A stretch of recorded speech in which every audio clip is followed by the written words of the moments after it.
জনসমুদ্ৰত পৰিণত হৈছে শিৱসাগৰৰ ঐতিহাসিক শিৱদৌল প্ৰাংগণ।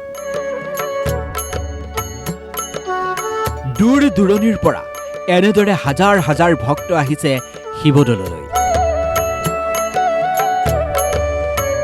দেৱাদিদেৱ মহাদেৱৰ পূজা অৰ্চনাৰ বাবে সকলোৱে এনেদৰে শৃংখলাবদ্ধভাৱে শাৰী পাতিছে।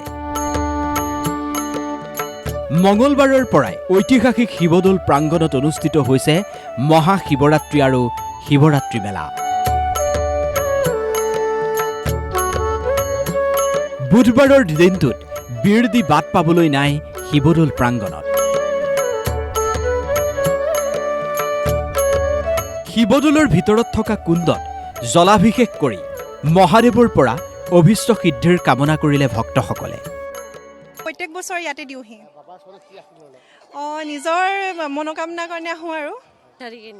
মই পাছিঘাট পৰা আহিছোঁ, অৰুণাচল। তিনিচুকীয়া। নাই নাই, ফাৰ্ষ্ট টাইম। মনোকামনা আৰু সেইটো মনতে আছে আৰু। ষোড়শো প্ৰচাৰেৰে ভক্তই মহাদেৱৰ পূজা আৰাধনা কৰিছে।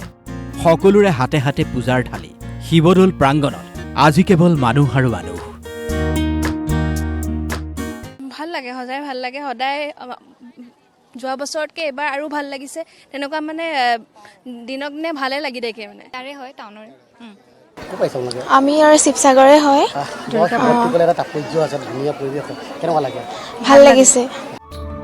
সমান্তৰালভাৱে শিৱৰাত্ৰি উপলক্ষে শিৱদৌল প্ৰাংগণত হোৱা এই শিৱৰাত্ৰি মেলাটো হাজাৰ হাজাৰ লোকৰ ভিৰ দেখিবলৈ পোৱা গৈছে। দূৰ দূৰণিৰ পৰা অহা ব্যৱসায়িক প্ৰতিষ্ঠানসমূহে এই মেলাত ভাগ লৈছে। মহাদেৱক পূজা অৰ্চনা কৰি এই শিৱৰাত্ৰি মেলালৈ আহিছে ভক্তসকল। আমাৰে সৌভাগ্য, আমি শিৱসাগৰ শিৱদৌলৰ নিচেই কাষতে বাস কৰোঁ আৰু যিহেতু মহাশিৱৰাত্ৰি মেলা প্ৰতি বছৰৰ দৰে এইবাৰো মই পানী ঢালিবলৈ আহিলোঁ, পূজা অৰ্চনা কৰিবলৈ আহিলোঁ। যথেষ্ট ভাল লাগিছে। দেৱাদিদেৱ মহাদেৱৰ যি পূজাভাগ প্ৰতি বছৰে শিৱসাগৰত যিদৰে মহাশিৱৰাত্ৰি পূজাভাগ অনুষ্ঠিত হয়, খুব এটা আধ্যাত্মিক পৰিৱেশত খুব মংগলজনকভাৱে হয়। সকলোৰে মংগল কামনা কৰা হয়।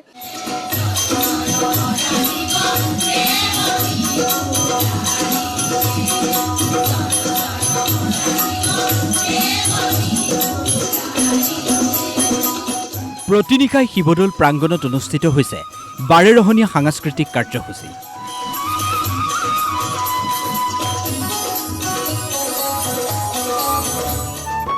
উল্লেখযোগ্য যে শিৱদৌল প্ৰাংগণত 28 ফেব্ৰুৱাৰীলৈ মহাশিৱৰাত্ৰি আৰু শিৱৰাত্ৰি মেলাৰ আয়োজন কৰা হৈছে।